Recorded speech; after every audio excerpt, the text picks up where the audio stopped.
Hi there, Nick Dutch again. Very quickly, a video about quantifying and qualifying results from Magick. Now, there's always a lot of rubbish spoken about Magick, as I'm sure you can understand, because people have beliefs, which I still consider to be a bit of a crime, you know, a moral and intellectual crime to just believe stuff without having sufficient evidence or reasoning behind it. Okay, so what do I mean when I say quantifying and qualifying the results you get from Magick? Firstly, as I pointed out, I understand Magick to be an attempt to be miraculous, you know, using the supernatural and so on and so forth. When you're starting your exploration and experimentation with anything of an occult or supernatural nature, you're probably going to start with things like prayer and meditation. Alright, so the first changes you'll be looking for are changes in your state of mind, a change in your mood, a change in your state of consciousness. Alright, that happens through meditation, that happens through prayer if you do enough of it, and you can experiment with different types of prayer and meditation to get that kind of result. That's difficult to qualify scientifically, unless of course you just happen to have an EEG machine lurking around in your kitchen cupboard. But if you haven't, you've just got to take written notes before you do your exercise to how you feel, your state of mind, your mood and all the rest of it, and of course afterwards, or use a dictaphone or WAV recorder, digital WAV recorder, so you can get some notes as to how you're thinking and feeling before and afterwards. Okay, that's just from the meditation side of things. Then the next level is the level of psychological programming, in which you try and insert ideas in your mind, either through mantras, which you can create yourself using neuro-linguistic programming techniques, and you can just do some research on how that's done on the internet about neuro-linguistic programming and so on and so forth. Or you could use a mantra created from letters from a sentence which was your original statement of intent or your desire, done in a similar manner to a chaos magic sigil. Okay, that's something to experiment with. You can then expand the technique and use visualization of entities, beings, angels, demons and all the rest of that. Okay, but as far as the results are concerned, at that level you've got to take notes maybe every single day as to the different things that have happened during your dreams, what you dreamt about, so you have a diary beside your bed, and the first thing you do every single morning is crawl out of bed and write down notes as to what you dreamt of, or you say it into a little WAV recorder. And you can start to see whether there's a correlation or a connection somehow between what you were meditating on and the results you get sort of psychologically, and have a look at that. You can then try and insert ideas about behavior. For instance, you can visualize yourself doing behavior when you're in your meditation, and you can see whether that does modify your behavior, and again take notes on that. Note, I'll say at this point in time it's a question of taking notes, because this is experiential stuff, and so you've got to have experiences and work out what seems to have caused what. Alright, you still don't know. The next level of experimentation is that of trying to control aspects of your body, of which your circulation and maybe the functioning of various internal bodily organs becomes a part of it. One visualization which is used is often visualizing light going into your legs and into your feet, or visualizing energy or warmth going down your legs and into your feet. And again, you take notes afterwards to see whether you can actually get a different feeling in terms of temperature in your legs and in your feet. If you do this properly, so the theory goes, you're actually opening up your arteries and your veins just a little and improving the circulation to your feet. So that's why this is often done whilst you're trying to get off to sleep at night, as it can apparently help to deal with insomnia.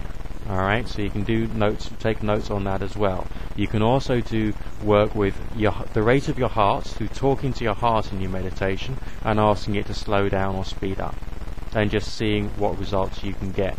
And you can time, obviously your heart you can time with your pulse, or feeling the beats of your heart in your chest. then if you do research on the internet as to where your various other internal organs are, maybe you can do visualizations on them, talk to them, and try and speed up their metabolic rate or slow them down. Alright? Your kidneys and your liver are supposed to deal with producing heat in your body. Alright? You're a warm-blooded creature because you've got internal organs which are doing work and therefore producing heat. And your liver and your kidneys are two main organs which do that. So in theory, you could then take your temperature beforehand, then do the visualization and the meditation, talk to your liver and kidneys, tell them to warm you up, see what sensations you feel inside, and then take your temperature afterwards. Alright, and that's trying to work out whether there are any results there. Naturally, if you know someone who's got a laser infrared thermometer and you're doing the feet or leg warming exercise, you could have someone standing there and measuring the temperature of your legs whilst you're doing your visualization. So essentially that's trying to use relatively scientific methods to look at changes. Now, when we move on to the next level, which is essentially affecting other people's thoughts, as I pointed out in previous videos, a great way of doing that is to play around with other people's dreams. And that's when you visualize yourself getting up and out of your body and going to visit them and trying to influence the dream using your visualization in that prayerful, meditative, calm, focused state of mind, which you will of course developed through practicing with your prayer and meditation exercises. And then you can go and see your friend, ask them what they dreamt of, see if there's any correlation there. Alright, play about with that. But when you're talking about influencing someone's dreams, you'll have to look at some similarities rather than total similarities. And then with more practice you can see whether you can actually try and sculpt someone's dream down to the last detail.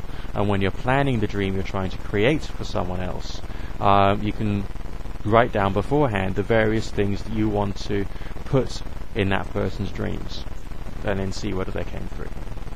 It's still an experimental thing, okay?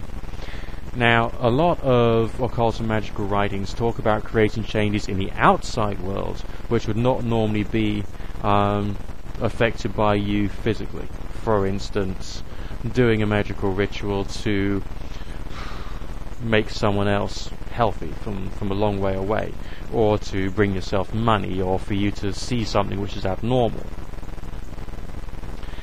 On that level, it's very difficult to say. I mean, even if you've done your ritual perfectly and you've written down your desires and all the rest of it, it's very difficult to say whether your work itself has actually deliberately created that particular result, right? Or indeed whether that is a result of your own work rather than caused by a number of other factors. There's always going to be theories, lots of theories out there as to why this, that and the other has happened. Alright, there's a quantum theory and string theory and God knows what else. Alright, but it's still something to play around with because basically the supernatural is fun. There is the other level, and that is trying to affect someone energetically. Like when I was, I believe I spoke about spiritual healing. When I did my spiritual healing work, other people could feel heat coming out of my hands even though my hands were actually cold. In that way, it's much more interesting. The concept is out of, like, the energy is like a form of plasma in its own right. And with enough force, you can send that over a fair distance, and I did seem to knock someone to a side, and if I'd done it even more forcefully, they would have fallen over. It's still difficult to say whether I was the one that directly caused it, but, all I can do is state my results and carry on experimenting. One of the problems with occultists and New Agers is that they stop at a certain point of reasoning and they say, oh, it worked. You can't do that. You can say that something happened. You can say that you've done something and something happened. You can't always say there's a causal link. But the more you do it, sometimes the connections between the ritual or magical work you've done and the result you get seem to correlate. But to turn around and say, no, it was definitely my magic that did it, is basically bollocks.